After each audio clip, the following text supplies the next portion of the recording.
In our neck of the woods, this time of the year means just one thing: the Kentucky Derby.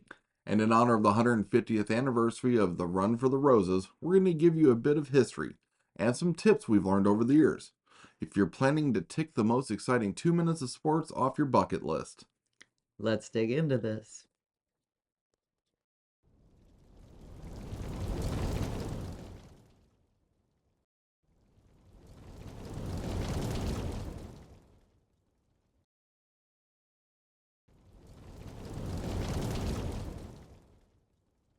Meriwether Lewis Clark, grandson of the famed explorer William Clark from the Lewis and Clark expedition, started the Louisville Jockey Club and leased land from his relatives Henry and John Churchill in the early 1870s to build a race course eventually called Churchill Downs. Clark wanted to establish an American race like the English classic Epsom Derby, which started in 1780. The very first Kentucky Derby was run on May 17th of 1875.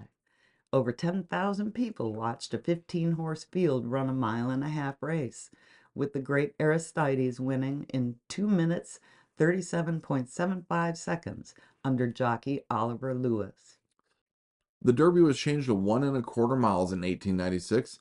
It's been run in May since the beginning, but in 1931, the first Saturday in May officially became Derby Day. It's been run that day ever since with only two postponements, in 1945 due to World War II, and in 2020 due to COVID. A maximum of 20 horses make up the field and only become eligible to enter by accumulating points in designated Derby prep races. The Great Secretariat won the 99th Kentucky Derby in 1973 in 1 minute 59 and 2/5 seconds, a record that has never been broken. And the popularity of the Derby exploded as everyone watched him go on to win the Preakness and the Belmont Stakes, becoming the 9th Triple Crown winner in history. As the first leg in the Triple Crown, part of the excitement of Derby and talk of the track is whether the winner is a Triple Crown contender every year. The Kentucky Derby has aired live on radio since 1925. It's been televised locally since 1949 and nationally since 1952. And its popularity has grown as millions watch every year. It's one of the most popular single-day spectator events in the world, attracting over 150,000 spectators to Churchill Downs for the Run for the Roses. You may be out of luck for Derby 150, as we've heard most reserve seating, which starts at around $650 per person, is already sold out. General admission standing room only infield tickets are reportedly around $275 as of January of 2024. Don't expect to get a hotel room last minute within a short distance of the track or the city. They book years in advance, and don't expect to spend your winnings on a nice dinner downtown after the race either, for the same reason. Speaking of planning ahead, the Derby Festival officially begins 2 weeks before the Derby Day with the largest annual fireworks in the U.S., called Thunder over Louisville. It attracts about 500,000 people every year. Then there's the Pegasus Parade, the Great Steamboat Race, the Great Balloon Race, marathons and concerts, and a whole list of other activities you may be interested in. The Derby is the place to see and be seen, and dressing to impress is essential. Of course, folks decide what this means for themselves. It's tradition for women to wear dresses and hats, while most men wear suits except in the general admission infield area, where it's a bit more casual and the only area where shorts, jeans, and tennis shoes are allowed. But you will see a bit of everything at the Derby. Men's suits can be quite colorful and fun, and ladies' hats run the gamut from fascinators to huge sun hats. And don't forget, red roses are the flower of the Derby when planning your outfit.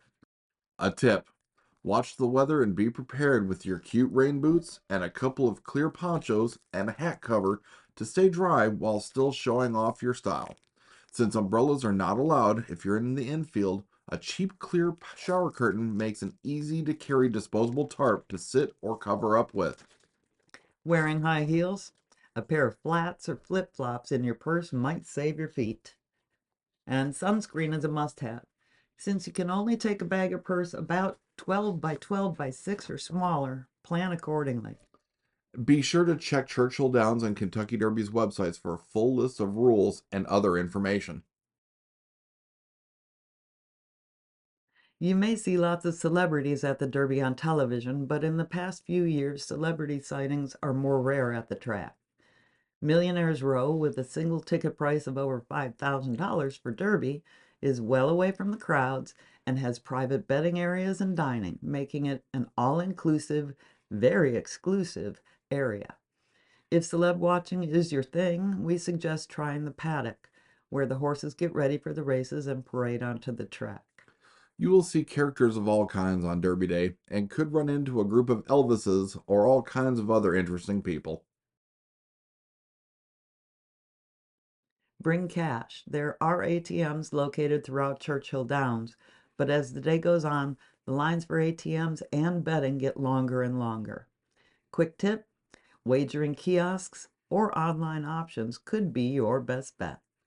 We always got the racing sheets the evening before the Derby and mapped out our bets. The morning line could make for a few changes, but you had a good idea of what you wanted to do before going to the track. The Derby attracts well over 150,000 people every year, and weather doesn't make a huge difference, so lines at restrooms can be long too. A tip, the track clears out quite a bit after the Derby race. If you stick around for the next race, you'll have an easier time cashing in tickets. And you can always mail in your winning tickets too. Sipping mint juleps and singing My Old Kentucky Home may recall the olden days, but at Derby that's the point. Some have objected to Stephen Foster's lyrics, but My Old Kentucky Home has been sung as the horses walk onto the track for the big race since 1921. And the mint julep has been the Derby drink for a century. A mix of bourbon, sugar, mint, and ice. It's been served in the official Derby glass since 1938. The collectible glass is yours to keep. And here's a hint you won't hear anywhere else. If you want Derby glasses, wait until the crowd clears after the Derby race, and you can pick them up by the dozens in the infield or the reserved sitting areas for free.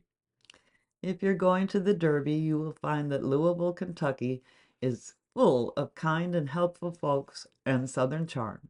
So enjoy your time there and good luck with your bets. Let us know your Derby questions or experiences in the comments. Thanks for watching, Don't forget to like and subscribe. and we'll see you on the next one. Hey, here's another Dragon Den video you might like. And if you like this video, don't forget to hit that thumbs up button. And you can hit the notification bell if you'd like to know when our videos come out. Thanks for watching. We'll see you on the next one.